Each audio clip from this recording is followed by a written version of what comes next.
Hello everybody, welcome to Totally Tabled. My name is Shaggy, and today I'm going to do a quick little first impressions of Expedition Leaders, the expansion to the Lost Ruins of Arnak. I've done full solo playthroughs of both just the base game and the base game with the expansion. You should go check those out, because here I'm going to assume you've either watched those or you've played the games yourselves.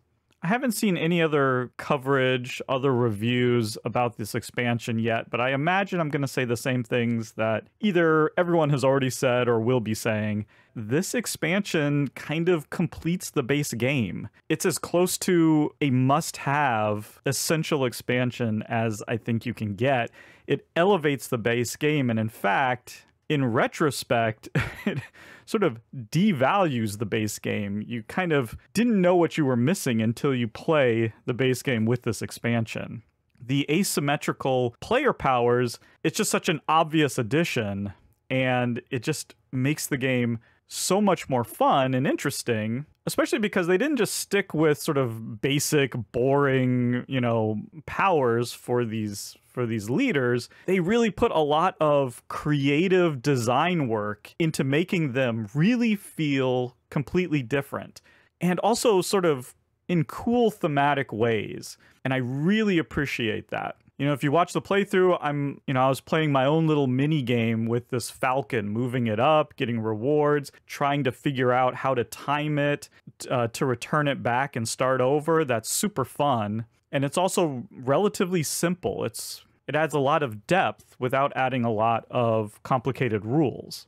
One of the leaders, I think, is called the captain, and they get a third meeple to put out on the board. That's really strong. They even have their own little worker placement spot on their board that they can go to. But they have a secret fear card, which is like a worse fear. It's, they're trying to get rid of that card out of their deck. Then on the other end of the spectrum, there's the explorer, I think. I can't remember her name, but she only gets one meeple. She's by herself. But she has her own unique resource that she can spend to move that meeple to different spaces on the board. There's the Baroness, who she has a card that lets her, when she buys an item, she can put it right into her hand rather than at the bottom of her deck. That's super powerful, and she's getting like a coin income each round. And then there's the Professor, who is all about artifacts, and is getting a bunch of different types of resources that can only be used to acquire and play artifacts. Really neat stuff. You really feel like you're very different from the other players. And it just adds that extra layer that the Lost Ruins of Arnak needed. I also love the two new research tracks. You saw the Monkey Temple. On the other side, there's the Lizard Temple, I believe, which has like a guardian on it that you have to defeat, and some spaces where a volcano starts destroying spaces on the board that you've discovered, and then you can go there and rediscover them. A lot of fun ideas, all the extra cards in the decks and stuff like that. This is just one of those expansions that you're just going to add to the base game and forget and just always play with. I will never play this game without the expansion. And honestly, if you've never played Arnak, you should play it with the expansion. That leaves me a little bit torn, because I can't help thinking this should have been the base game. I shouldn't have to buy an expansion to get player powers in a game like this. It just feels like this should have been in the base game. This should have been there from the beginning. And why wasn't it? And I don't know if everybody is feeling the same way that I am, but I've been feeling that more and more, especially with all these games on Kickstarter, where it seems like most of them are coming out with at least an optional expansion that you can buy along with the base game, which is not sort of my idea of what an expansion should be. If you've already designed it, why isn't it a part of the base game? Why isn't that just part of the game? I've just been feeling that way more and more in ways that I didn't used to in the past. When I think back to the greatest games, heck, let's just look at CGE's library. Through the Ages, Galaxy Trucker, Space Alert, Dungeon Pets, all excellent, excellent games. They all have expansions. All of those expansions are unnecessary.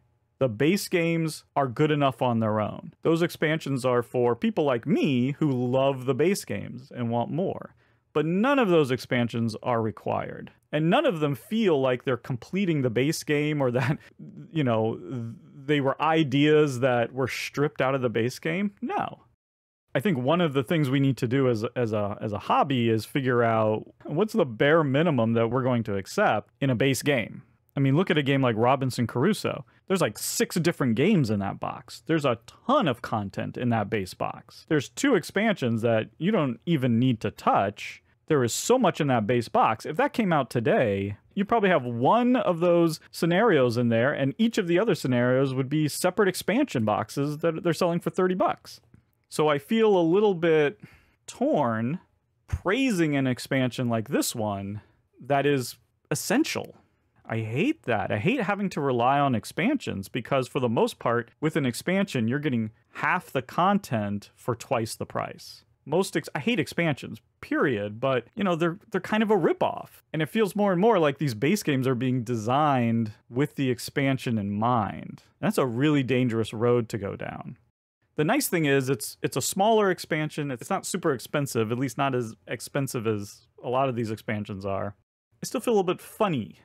I don't want to send the wrong message. I don't want designers and publishers to be like, the best way to get praise is to strip out elements of a base game, package them as an expansion that then makes the game even better. That's the road that video games have gone down. And I think we're starting to see it creep into board games. You know, don't put me in a position where I have to recommend expansions, where I have to recommend not even playing a base game unless the expansion's included. I hate that. I'll also just add that, and I think I mentioned this during the playthrough, I was hoping that some of the solo promos that I think were just designed as print and plays and that you can get on the web-based app, and you can see that in the playthrough. I'm playing through with these little expansions for the solo game. I was kind of hoping that physical versions of those would be included in this expansion. And I hope that if they do another expansion, why do I even say if, right? When the next expansion comes out, that those are included, because I think those also elevate the solo game. And this is an excellent solo game. So that's it. At this point, I'm just rambling. Please go watch the playthrough though. I always have to say this because I feel like it needs to be said. Don't listen to my opinions. Don't listen to anyone's opinions. Watch the playthrough. Determine for yourself if this is a game for you, if this is an expansion that you feel like you need. I'm not going to give the expansion itself a rating, but the Lost Ruins of Arnak with the Expedition Leaders expansion together gets a 9 out of 10 from me. This game is top 25 of all time level of game, and just one I can't recommend enough. That's it, everyone. Thank you so much for watching, and goodbye.